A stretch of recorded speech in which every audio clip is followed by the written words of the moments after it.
Secret Service has accepted her fate and resigned over the attempted assassination of Donald Trump.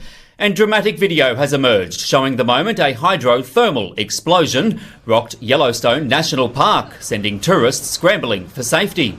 The blast shot a column of boiling water, steam, mud and rock into the air above the park in Wyoming on Tuesday.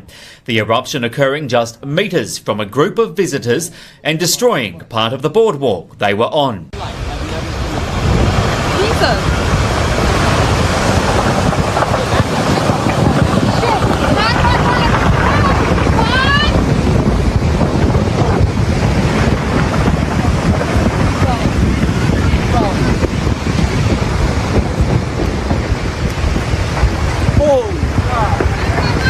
It happened in an area of the park known as Biscuit Basin. Of course, Yellowstone sits on top of a supervolcano, which is known to have blown its top 3 times in the last 2 million years. And while we are told hydrothermal explosions are relatively common and not related to any volcanic event, Tuesday's blast is believed to have been the largest of its kind in 16 years. Incredibly, no one was injured and the area has since been closed to the public. This has been Matt Boyland with your TNT News Brief. I'll be back with more at the top of the next hour. This July, we're taking life seriously. Cardiac arrest is scary and more common than you might think. Did you know that every year nearly 9 million people will experience a cardiac event outside of hospital? Would you know what to do? I'm Australian actor Steve Bastoni, and I'm urging everyone to learn CPR as part of our Don't Die July campaign. Visit don'tdiejuly.com and sign up today, because you can't put a price on life.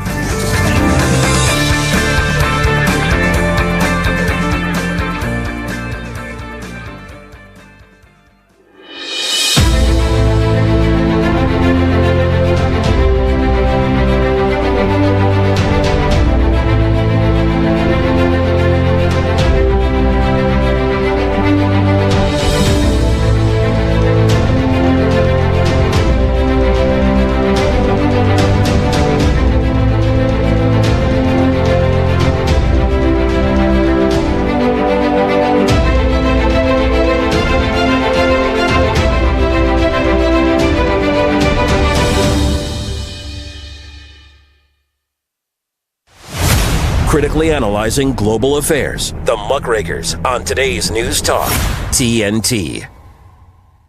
Well, hello and a very warm welcome back to the Muckrakers with me, Andrew Eborn. And here on the Muckrakers, as always, we continue to tackle the most pressing and controversial news issue of our time. Our mission is to provide more light and less heat on the subjects that really matter to you. And it's vital that we don't just ask the questions, but question those answers. And as always, it's more a conversation with than an interrogation of. And today we're going to look at the very important issue of the NATO-aligned nation's recent attacks on Russia. And also the EU has punished our favourite peacemaker at the moment, Hungarian Prime Minister Viktor Orban, who's been on this peace mission to try and sort out Ukraine. But they have cancelled a high-level summit meeting scheduled for Budapest. And the EU has also revealed some 1.4 billion will be sent to Kyiv in the first week of August to fund arms purchases. All of that's coming up on today's show. And joining me, Andrew Eborn, I'm joined yet again by Martin Jay and Dr. George Szamuely. Szamuely, I always get the name right. It's got George Martin without the Beatles. Welcome to you both. Good to be with you. Good to be here. Thanks, Andrew. And just to remind you, Martin Jay is an award-winning journalist and editor of Maghrebi.org and Levantis.me. His career has spanned over 30 years, which has seen him work in over 50 countries for a host of big media titles. On his Twitter and X page, he proudly proclaims that he's been fired by all the media giants, and CNN calls him a good journalist, but a pain in the backside. But backside is not the word they used.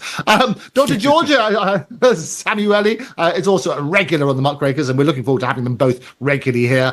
He's a senior researcher fellow at the Global Policy Institute in London. He's written for innumerable publications and is author of Bombs for Peace, NATO's Humanitarian War on Yugoslavia. Now, I want to start, gentlemen, with there is this high-level EU Foreign Affairs Summit. It was scheduled for August, still scheduled, but it's been moved from Hungary to Brussels. This is a snub from the EU. Do you think it's a significant blow to Hungary? Let's start with you, George. Well, obviously, it is a snub. I don't think it's particularly significant in the sense that this is par for the course. Viktor Orban is used to these snubs from Brussels. He almost cultivates snubs, and he knew that his, whatever you want to call it, peace mission would arouse rage in Brussels. Because Brussels is committed to this forever war, and he has been committed to try to bring this war to an end. So the snub was entirely predictable. I mean, the European bureaucrats had been, waiting in despondency for Hungary to assume the presidency of the EU Council.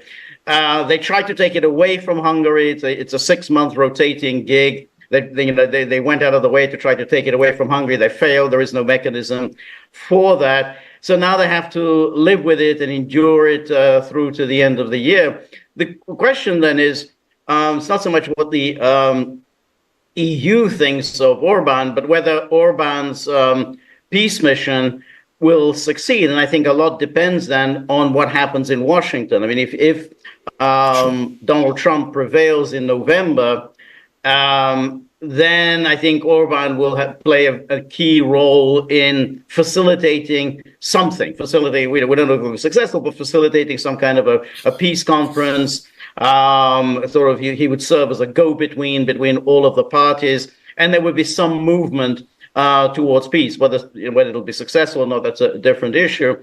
If I think Trump doesn't prevail and we get President Harris, then I don't think Orban's mission will go anywhere, and that will be that as far as this whole project is concerned. So I don't think what Brussels does matters a lot, but I think Washington matters a great deal. Martin? You bang on. George is absolutely bang on the money. Yeah, that is really the default position of the European Union when we look at the big picture stuff like foreign policy, famine, wars, and such forth around the world. It's very, very much a sort of theoretical institution of ideas thrown together to make fancy papers. But when we really talk about foreign policy, EU doesn't really function like, say, governments do. It doesn't really have a solid foreign policy. So George is absolutely right to say, the default position of the MEPs, the default position of the European Commission, which is the administrative executive, which is more powerful, the default position is to wait for the Americans on this really huge stuff. And that's what will happen. And I think it's fascinating, absolutely fascinating that this populist leader, Orban, is so hated by the EU elite. He's really getting up their noses. And you can understand why. He wants peace. He's banging on a peace drum. And he has very good relations with Putin. And so he can open up those doors and those channels of communication, and start talking peace. Now, they don't want peace. And the thing is about the EU is that it pretends sometimes, very occasionally, to be some sort of a democratic body, I suppose. But, I mean, that's the superficial gloss. But when you hang around with mid-ranking officials like I did for 11 years when I was based there, reporting for Eurosceptic media in Britain, those officials admit to you very soon enough, after they've had a couple of glasses of Chardonnay, that the EU isn't democratic at all.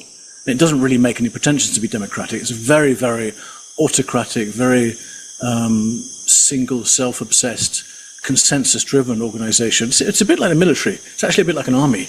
You couldn't try and imagine the British Army having 2 or 3 divisions within it who meet every month and disagree with one another. That wouldn't work. And it doesn't work for the EU. So everything is consensus-driven in Brussels. Everything. You have 3 principal institutions, the European Commission, the Parliament and the Council. The Council is where all the member states get together and represent themselves through foreign ministers. And Orban, we have this 6-month rotating presidency, which is not really a very serious thing. I mean, it's a sort of symbolic stab at trying to show people that, hey, we're quite egalitarian, we're quite modern and democratic. Every 6 months, a different country, a different member state can, in theory, take control of the EU. But in reality, it really is just about taking some control of the subjects which get more attention than others. And that's what most prime ministers do. They're not supposed to break away from that consensus model and start going wild and doing willy-nilly stuff around the world, like Orban going to Moscow to talk to Putin, or going to Beijing to talk to Xi. And then, just recently at the NATO conference, he left them all and went to see Trump, because that's where the money is. That's the really important guy in this whole story.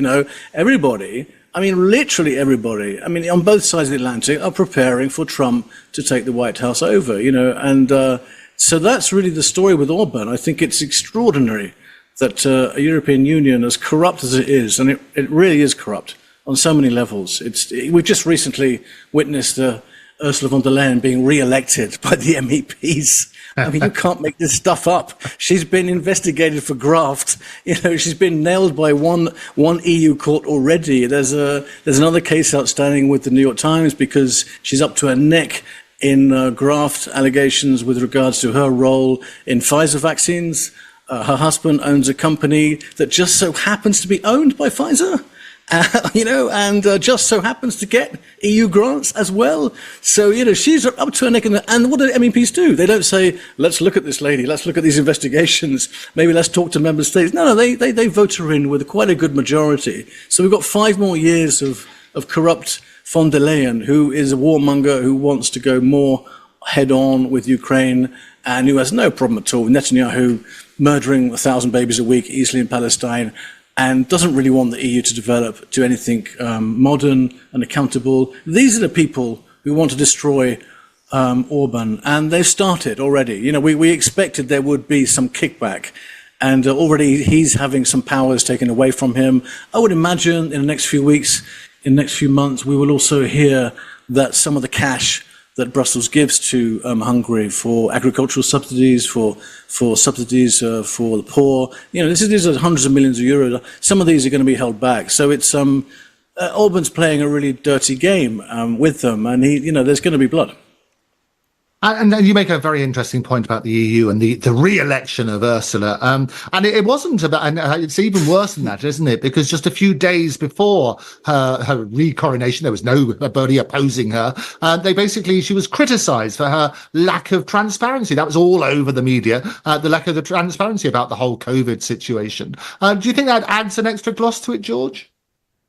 Well, of course it does. You're absolutely right. This was one day before the European Court of Justice ruled against her that she had lacked transparency. And what did she lack transparency about is what Martin pointed out. She, as president of the European Commission, had ordered 4.5 billion doses of the vaccine. Now, the population of the EU is about 450 million, so that comes to 10 doses of vaccine for every man, woman, and child in the EU.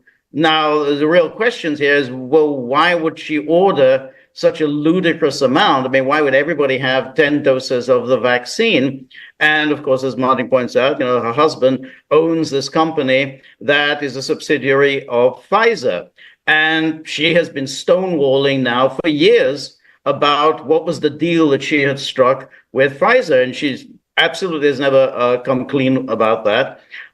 What's interesting, though, is that for all her grandiosity, she's at every single conference. She goes to the G7, she goes to the G20, NATO conference. Whenever there's any big powwow going, she's always there. Whom does she represent? She purports to be the president of the EU, but she's nothing of the sort. She's an unelected bureaucrat, and yet she arrogantly presents herself, well, somehow she speaks for the EU. She doesn't speak for anyone. Now, what's also interesting is that it's not as if she wants to carve out some kind of a distinctive EU identity, a distinctive EU foreign policy, a distinctive EU approach to international affairs. That used to be done, a few generations ago when you had leaders like de Gaulle in France, and you had Willy Brandt in Germany, and Helmut Schmidt, and even Helmut Kohl. They actually did believe that Europe had its own distinct interests separate from the United States, and they wanted to insist upon that the United States does not speak for them because what the United States want to accomplish is not what the Europeans want to accomplish. But she doesn't do any of that. She is entirely subordinate to the United States. And when she goes to Washington, she makes clear that the foreign policy she wants to pursue is identical to the one pursued by the Biden administration. So in a way, I mean, you said, well, what exactly is the point of the EU? We might as well just get Washington to speak on behalf of the EU. We don't, just cut out the middleman and just have everything run from Washington. You make some very fair points. I can also hear a wild animal in the background. Whose is that? That's one of my dogs disagreeing with something. Maybe he's found a tortoise. He might have found a tortoise or a hedgehog. He gets very excited when he forages about. Oh, I love it. It's very much like Putin used to do that. I remember Angela Merkel, when she came along, hearing that Angela was so worried by dogs, he bought the biggest dogs that he could find. I seem to remember on that sort of basis. There's that glorious picture of her.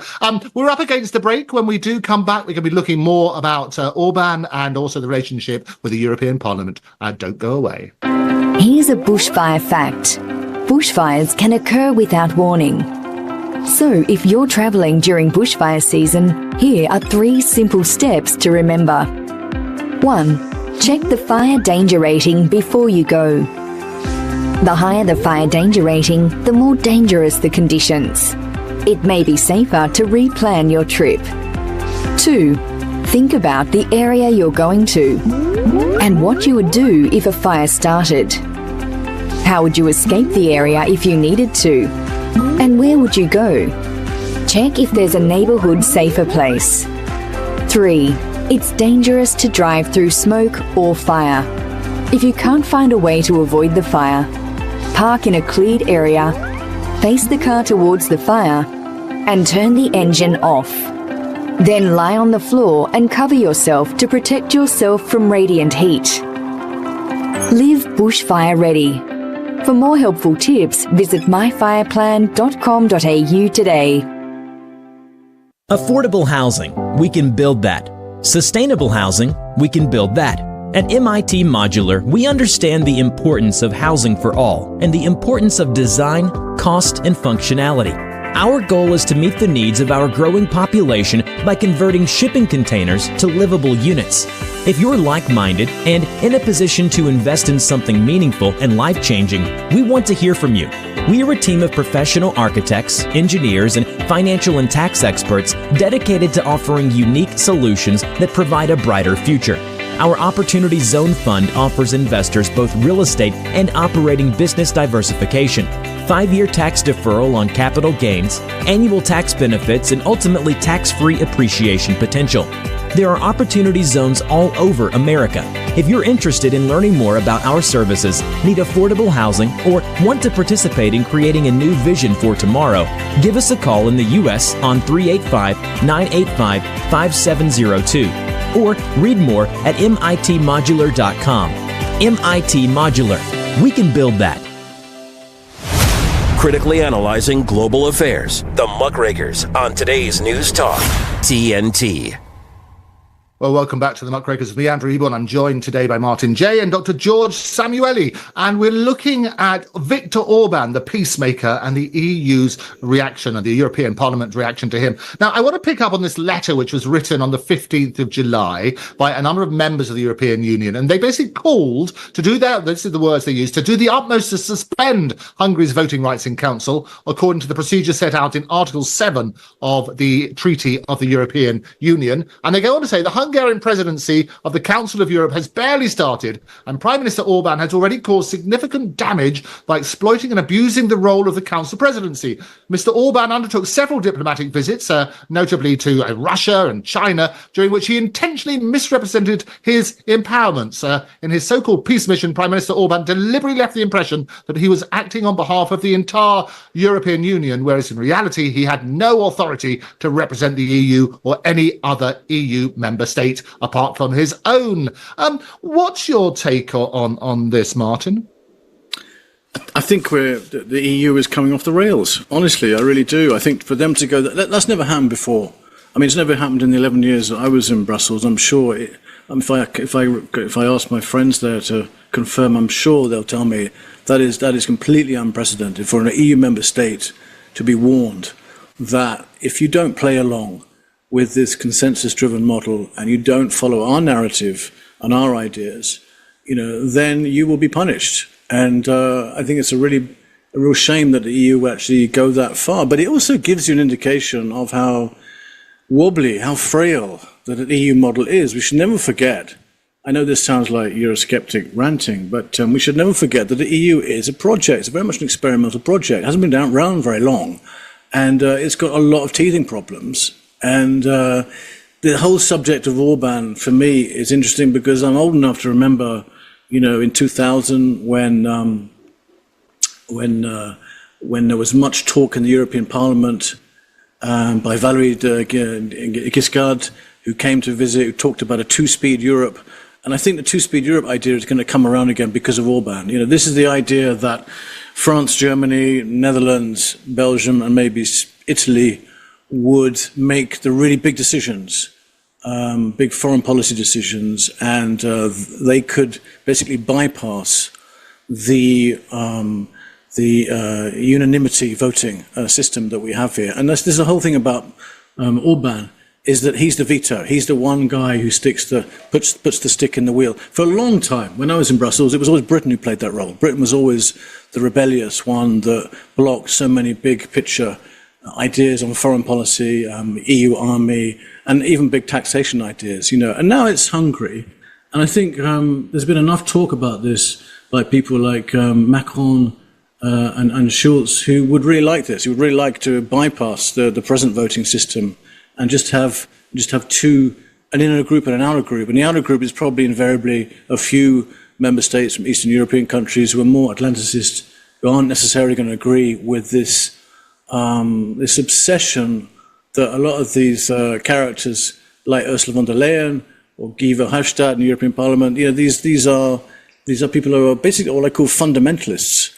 They have this this idea of the European Union, which is so advanced. It's sort of to create a sort of a United States of Europe, to compete with America on so many levels. And the federalists, super federalists, we could call them, and Orban, of course, is against all that. Orban loves to take this role and to be this feral, kind of out of control, independent EU leader who breaks the ultimate rule, which is that he puts the sovereign power of his country first before ever looking at the EU model. The EU model is basically to collate power from member states, to break countries up into thousands of little tiny regions, and then for all those regions to have representatives, MEPs, and then so you have a power base which moves, which shifts. Some people call it a parallel power base, but the EU dream is to have all the power in Brussels. And of course, he's completely against that. And I don't think in the longer term he'll be on his own for much longer. And that's why I think they are trying to clip his wings. They're trying to make an example of him. So other leaders from member states who are also a bit recalcitrant, who have their own views and don't necessarily want to always follow what the European Union does, they will look at that also and think, is it worth it? Is it really worth the hassle? Maybe we should just, all knuckle down. The really important thing to remember, Andrew, about the EU presidency, the 6-month presidency, is that leaders of these member states usually take advantage of those 6 months to do horse trading with legislation. So you have these meetings, and then aside from the meetings, the heads of state all have their coffee and they talk, well, why don't you vote for me on that particular one and I'll vote for you on that other directive. Right. That's the real point of those meetings. So Orban, he just throws all that out the window. He's such a cool guy. He just does, his swagger is just everything that Brussels hates. They hate, populist leaders like that. So I think, that's the interesting point for me. Watch Orban. He's quite a rising star. He's going to be something. I know, absolutely. And what's interesting, he's been Hungarian Prime Minister twice, hasn't he? I think originally in 1998 to 2002, and he's been Prime Minister this time, I think, all the way back from 2010. He's also a lawyer. We've got lots of time for lawyers. What's your take on it? What's your take on it, George? You're absolutely right. I mean, it's he's now been prime minister. This is the second go around. He's now obviously much more certain of himself, knows much more exactly what he wants to do than when in his first go around as prime minister.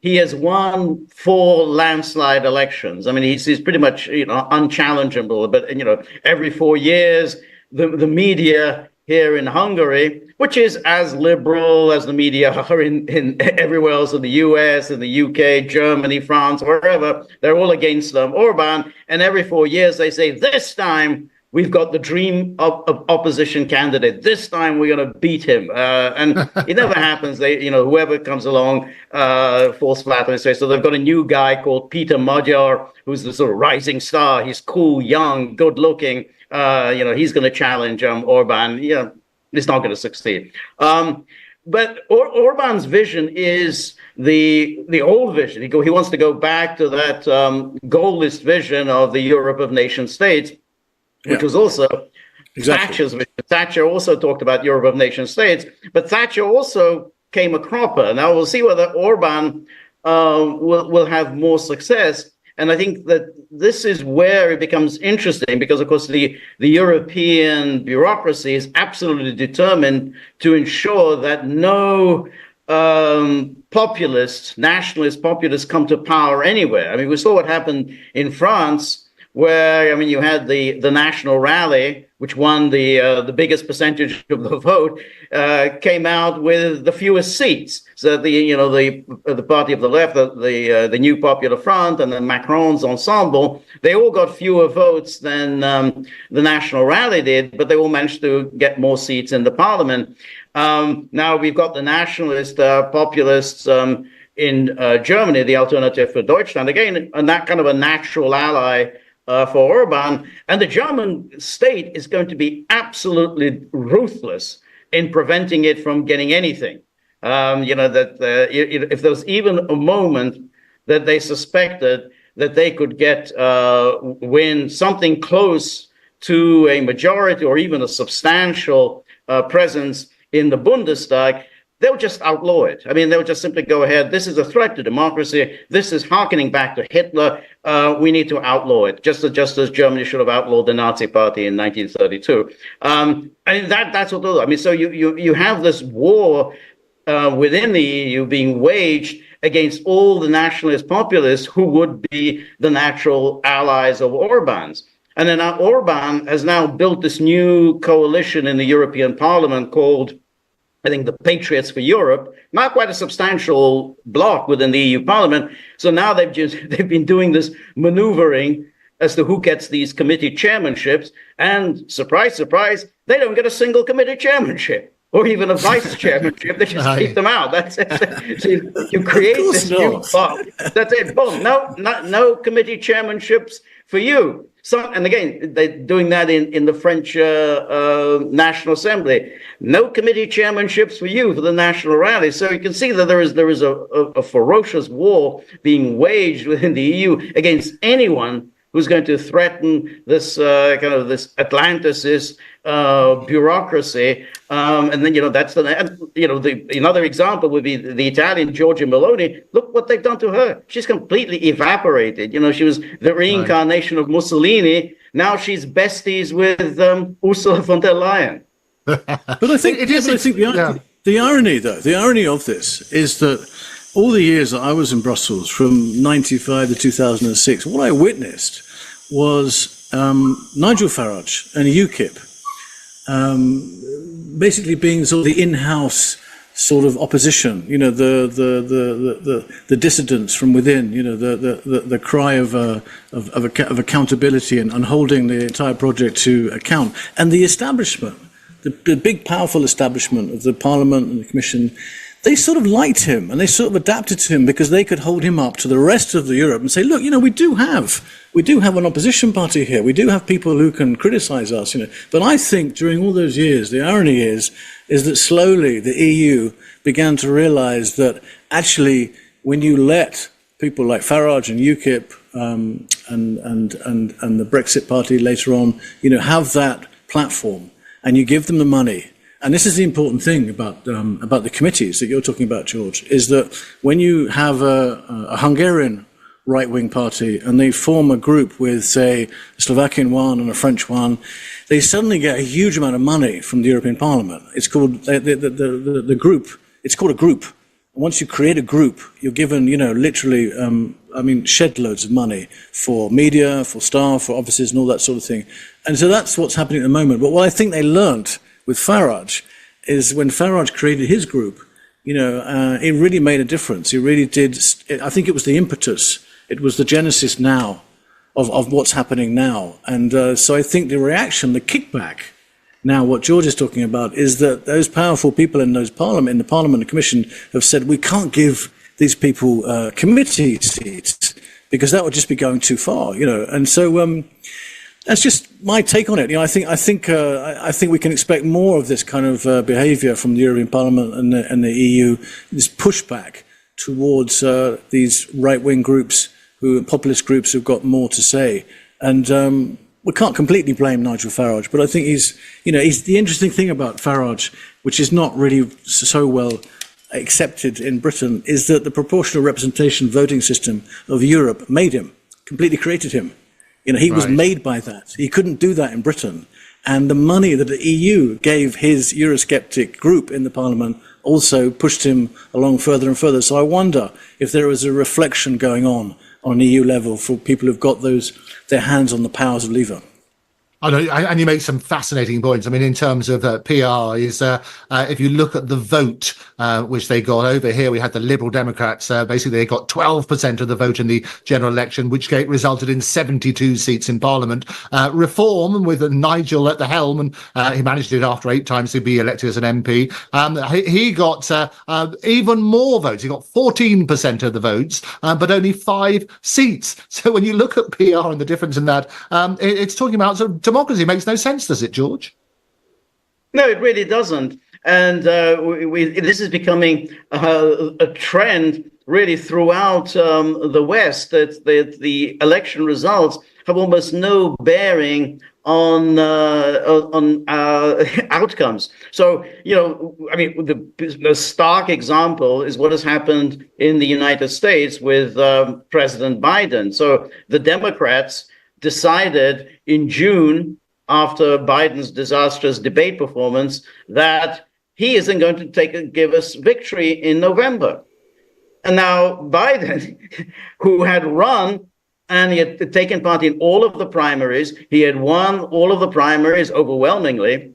And incidentally, the Democrats made sure that those races were entirely uncompetitive. They made sure that no one challenged Biden, that there were no debates like Robert Kennedy Jr., no debates for you. And so having done all that, and were very pleased with themselves, oh, great, we've got Biden as our nominee, they decided, I don't think he's going to win this one for us. So they decided they'll ignore all of the votes that millions and millions of Americans had cast for Biden, that they'd gone out in the cold, the freezing cold, New Hampshire and everywhere else to vote for him. We're going to ignore all of that, and we're going to tell him that where he can shove it, and we're going to put in his place somebody who didn't run for anything. I mean, so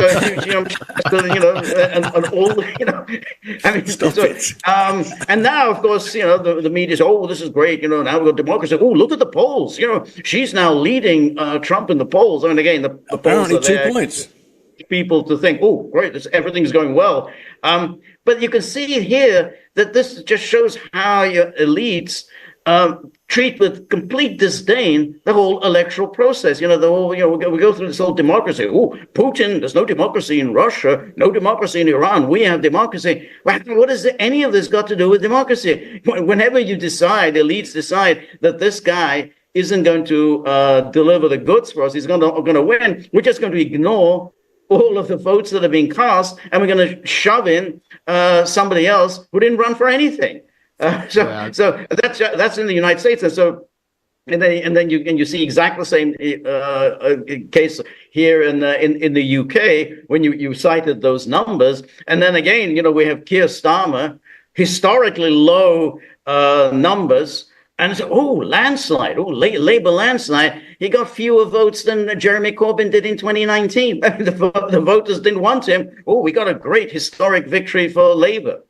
Yeah, you make a very interesting point, and none of the media are picking it up. And a lot of people who responded to the muckrakers are saying, "Look, well, hang on, you pointed out that Jeremy Corbyn got far more votes than Starmer did. I mean, Starmer's making he's doing his first PMQs virtually as we speak. He's obviously tuned into the muckrakers as well. But it'd be interesting to see how he fares on that sort of basis. But do you think democracy is dead then, Martin?" It's pretty close to dead. Yeah, I mean, I think the signs have been there for quite some time. As a journalist, you notice the erosion of civil liberties. You notice the lack of interest, the diminishing role of press. And it's interesting to pick up George's point about Kamala Harris being installed as the next puppet elitist dictator. What's the interesting story about Kamala Harris, for me, is how the press just refused to report on this scandal, which is now breaking in America, which is that there was a huge cover-up for a long time just of how sick Biden really was. There was a huge amount of lying going on this level. And journalists, I'm sure journalists knew about this. I'm sure they went along with it. You ask about democracy dying. This is, I think, one of the points. If it carries on this way, and we are left with the elites to make these huge decisions for us. I mean, the elites decided on the Ukraine war. There was no consultation with the public. There was no. You'd think there'd be a referendum. You'd think there'd be something. Okay, in Britain we had a vote in the Parliament, but I don't think that. I think there was a democratic deficit there. I don't think it went far enough. The genocide in Gaza. The elites again decided on this. Just about every foreign policy calamity that Britain or America has been involved in since the end of the Second War was a decision by elites. And I think if we look at the suppression of media and we see how much journalists are being kicked down and re-sculpted into something completely different. Most journalists now in Britain are really just public relations officers, for the political powers, the elites, and they're following the narrative. And this is why, these stories like Kamala Harris haven't really been broken. It was a similar story in Britain, and not so long ago with Blair. It was the press made an agreement with Blair not to report on his sick daughter. He had a sick daughter for years who was mentally unstable, and there was a tacit agreement with journalists not to even touch the subject. And I wonder how many of these tacit agreements there are, for some of these decisions. But when we talk about democracy dying, I think there are certainly a number of signs there which we should be worrying about, we should be discussing, and not only on this show, but on a much, on a broader base.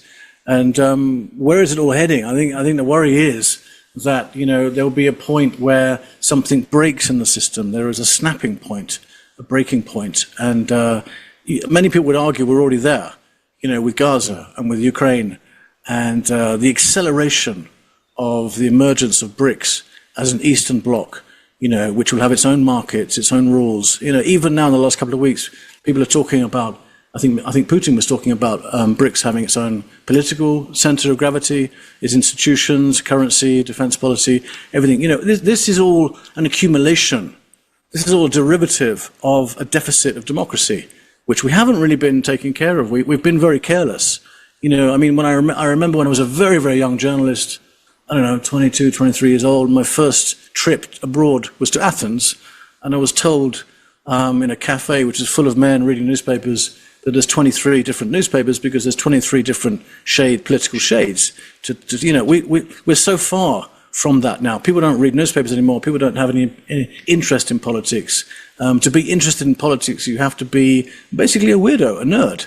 That's really how bad it's got. It's so exclusive now. It's so fringe now to follow politics. And we've got to do something about it, because inevitably populist leaders will come and go. Not all of them will be sane. Not all of them will have rational, common sense ideas. There's going to be a few lunatics along the way, and we shouldn't be surprised by the deep state reacting in the way it does when we're looking at assassination attempt on Trump. That was inevitable. We should have seen that one coming. Yeah. No, you make some very valid points, and as you say, we always say here is basically if you don't read the newspapers, you're ill-informed, and if you do read them, you're misinformed. It's vital that you get your news from several different sources, and I know for a fact there are lots of editors who are sitting on all sorts of stories which will come out at some stage. Interestingly, about the now person running for president, everybody talks about her name, and they always get it wrong. And she spent an absolute fortune in 2016, including getting lots of school kids out to say that her name is Kamala, as in the punctuation, Kamala Harris. Yeah, oh, sorry. Even see, I didn't know that's that. all right. So you can apologise. So you know what I love, and I like the principle that people say, well, who are you going to vote for? Well, I'm going to vote for Kamala Harris. Oh no, their name's not Kamala. Amy? No, not that. Or forget that. I'll vote for Trump. At least you can get his name right. But Kamala Harris, that's how you pronounce it. As in the punctuation, she put a stop to Biden. Anyway, we're going to take a quick break. When we come back, we're going to talk about whether Hungary will remain a member of NATO. Don't go away. It's been said that when someone you love has Parkinson's, you have Parkinson's. The truth is, Parkinson's disease doesn't just affect the diagnosed. It affects everyone who supports and helps care for them. Worldwide, over 10 million people are living with Parkinson's, a neurological disease that affects movement. And with so many places to search for information, it can be difficult to know where to begin. The Parkinson's Foundation has answers. Answers for everyone in the fight. We can help you understand the disease, help you find expert care, give you tips for living a better life, share the latest research, help you find local support, and there's a free helpline you can call. Find your answers and join us in the fight against Parkinson's. To learn more, please go to parkinson.org or call 1-800-4PD-INFO. The Parkinson's Foundation. Better lives together. We are for pets. We do anything for them because they do everything for us. We are for people, for those who love pets unconditionally. We are for good, from adoptions and veterinary care to disaster relief and fighting pet hunger. We stand together to create a better world for pets and families in need. We are PetSmart Charities, for pets, for people, for good. Tracking global corruption and threats that undermine our security. This is the Muckrakers on today's News Talk, TNT. Well, welcome back to the Muckrakers. Me, Andrew Eborn. I'm joined by Martin Jay and Dr. George Szamuely. I'm delighted to have them both back here. And we're looking at Viktor Orban, the great Orban, we always called him, because he was the peacemaker, but the EU are trying to rain on his parade. Do you see Hungary remaining a member of NATO, George? Well, I think it'll remain a member as long as NATO doesn't get involved in the war in Ukraine, which is certainly not a given. Because Orban has said, look, Hungary took part, unwillingly, as he would put it. Maybe that's maybe a little flattering to Hungary, but unwillingly was dragged into 2 world wars in the 20th century, during which it lost an enormous amount. And after World War I, it lost 2/3 of its country. 1/3 of its people found themselves living outside of Hungary. And Hungarians are still bitter about the Trianon, the treaty that basically broke up Hungary. Then, of course, after World War II, it got itself stuck into a war against the Soviet Union. As punishment, it got 40 years of communism. So it says we are not going to be dragged into a 3rd World War. And basically, this will be the 3rd time we are being dragged into a war against Russia. So 3 times we're being dragged into a war against Russia. We're just not going to do it. So again, it's not out of any fondness for Russia. He just says that we keep getting dragged into these wars against Russia, and we get absolutely hammered because we're basically small and vulnerable. So he says we're not going to do it. Now, if NATO does get involved in this war in Ukraine, as Orban thinks that it may do, with people like Macron and all the rest still urging for some sort of a NATO presence in Ukraine, then I think Hungary would pull out from NATO. Now, the question that arises, would Hungary be permitted to do so? And that's really questionable. I mean, Hungary could leave the EU. I mean, I think most Hungarians are kind of like the EU. They're going to like the travel and so on. But I don't think anyone would care that much if it left the EU. If it left NATO, that would be a very big deal because, of course, Hungary is today, as it has always been, a vital piece of real estate. It's right slap bang in the middle of Central Europe. It's the path through to the Balkans. It's the path through to the Black Sea. That's why Hitler absolutely was determined to make his last stand holding on to Budapest in 1944-45. That's because he couldn't afford to lose Hungary. So I'm not so sure NATO would allow Hungary just to walk away. I mean, it's no accident that Hungary was one of the first of the East European countries inducted into NATO in 1999. Yeah, absolutely. Martin. Well, you've just got it there from George, from the horse's mouth, on the muckrakers. Hungary could be the next Brexit country, the Hexit, and I think, I think the question is really about the EU more than NATO. I think George is absolutely right. I think if the EU plays hardball with this government, with this Hungarian government, and things start to get more complicated and more difficult as NATO countries start moving troops and weapons closer and closer to the Ukrainian borders, which they're doing now, and they start taking pot shots more at Russian hardware in Russia, then, if the EU's answer to all this to Budapest is we're going to start cutting your aid because your leader is a real pain in the ass, and we're going to start cutting this and that, and now you're not going to have voting rights, that's going to kickstart a debate. I mean, that's how Eurosceptic grassroots organizations start. They start with the fundamental question, why are we in the EU? What do we get out of the EU? And if people start to believe that they can be independent and safe, because that's really what this is all about. It's about security. It's about having your borders secure, not being in the middle of a bloody war where missiles are firing in both directions and you're just standing in the middle watching these things go over, while they land occasionally and kill your kids. I think the Hexit is not so far-fetched, although George is absolutely right. A lot of people in Hungary do like the idea of being an EU member. They think it's cool. They think it's advanced. Free movement of goods, services and people. I can't even say it. I haven't been drinking, I promised. They like that idea. But for how long? There is a limitation there, just as, these big, huge foreign policy decisions, which are taken by elites, they come with a price.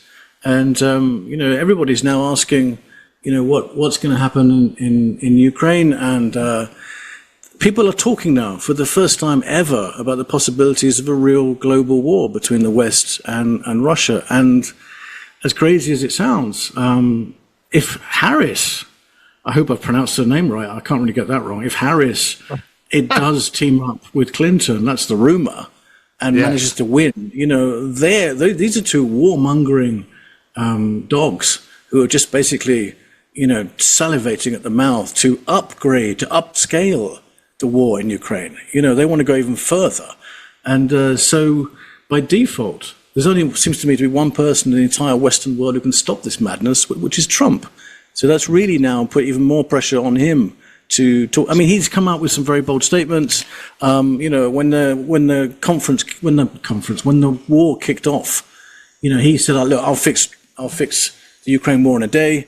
Then he told journalists his secret plan, which wasn't very clever. I'll stop funding the Ukrainians and I'll threaten Putin that I'll double fund the Ukrainians, and the surprise element given to them on both the same day should stop it. Probably wasn't a smart idea to tell journalists, but I don't think that simplistic plan now can work anymore. I think things will be really much, much harder and much more complicated. But I think Trump will pull off a ceasefire. Yeah, I have to say, I agree with you. And I think Putin respects Trump more than he does certainly Biden and certainly Harris as well, I would have thought. I want to deal with Ukraine because Josep Borrell has just claimed that the first tranche of interest on the 300 billion in frozen Russian assets, and that's about 1.4 billion, is going to be sent to Kyiv in the first week in August. How do you think Russia's going to respond to that, George? Well, I think he'll be very upset about it because, of course, this is money that belongs to Russia, and that this is obviously a complete violation of all international law and all international banking practices. Because while it has been done that in times of war, the foreign assets of antagonist powers have been frozen. It has never been done that money, or even the interest earned on that money, has been put to use, and particularly not put to use to fund a war party. In other words, this is Russian money that is being used to kill Russians. That has never been done. That was not done to Nazi Germany. I mean, Nazi Germany's assets were frozen during World War II. But the British didn't say, well, thank you very much. We're going to help ourselves to this money and use it to fund our war effort against Nazi Germany. So this is absolutely unheard of. But it was this came about as a result of American pressure. America wanted just to transfer the whole chunk of change, that 300 billion euros, lock, stock, and barrel, and give it all to Ukraine. This was just the EU attempt to keep the Americans happy without completely undermining its position as some kind of a banking and financial sector, because if it just simply had handed the whole 300 billion over, I think Europe would have completely lost any credibility around the world as a place where you park your money. But this is certainly bad enough.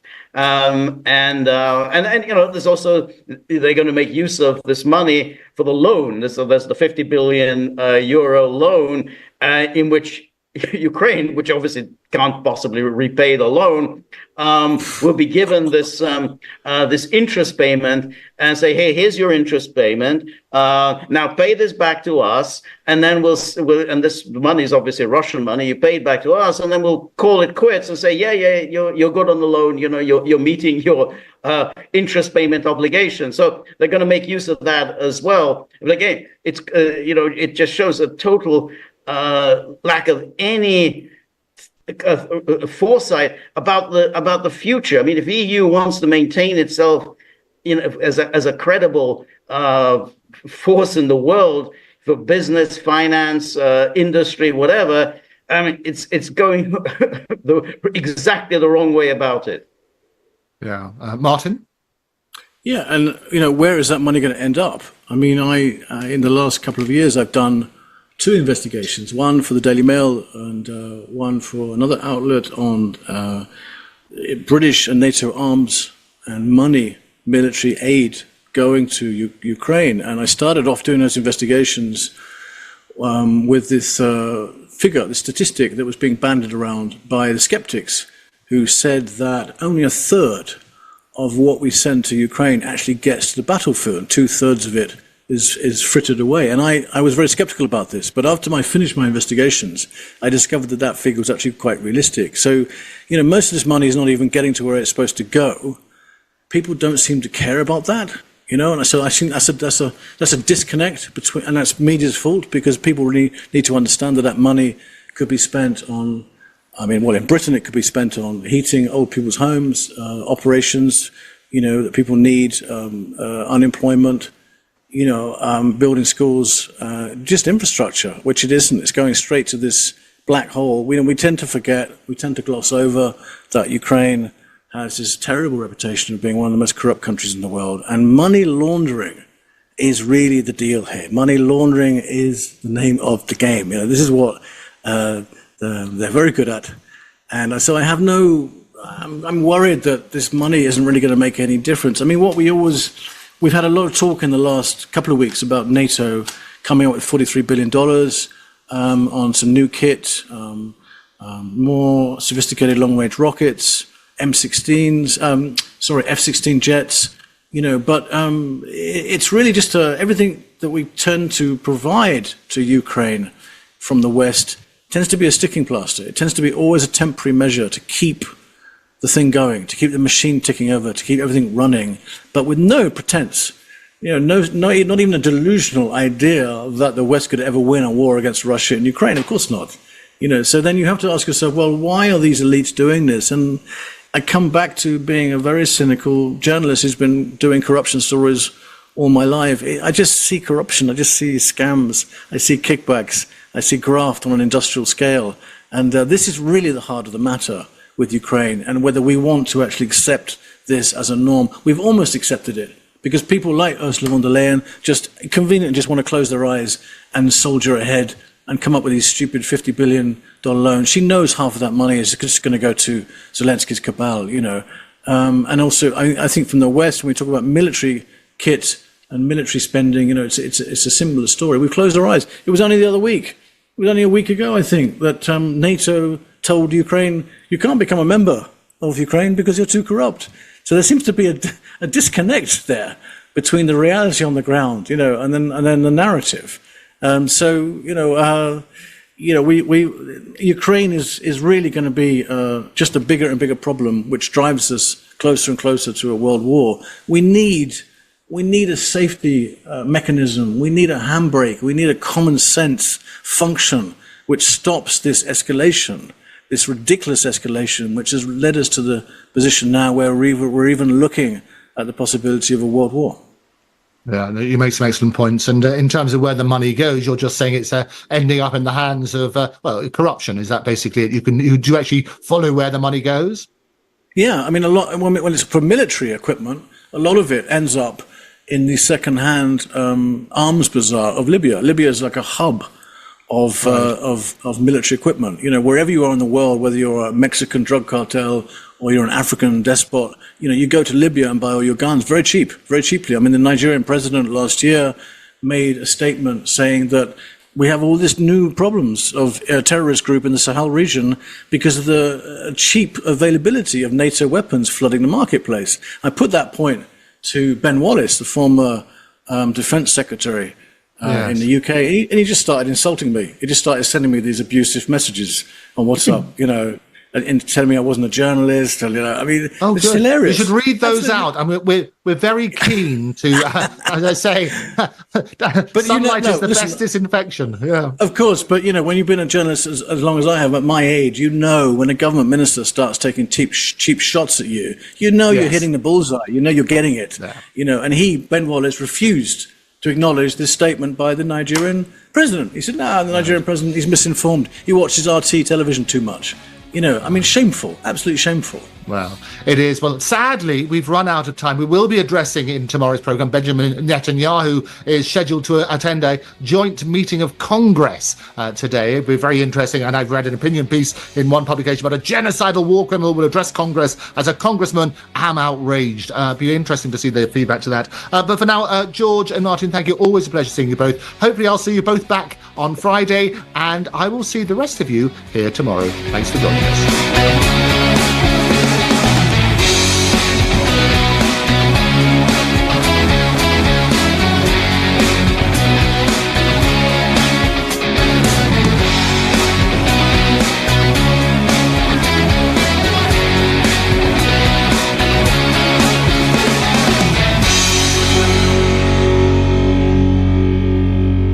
To hear a replay of this hour, go to episodes at tntradio.live.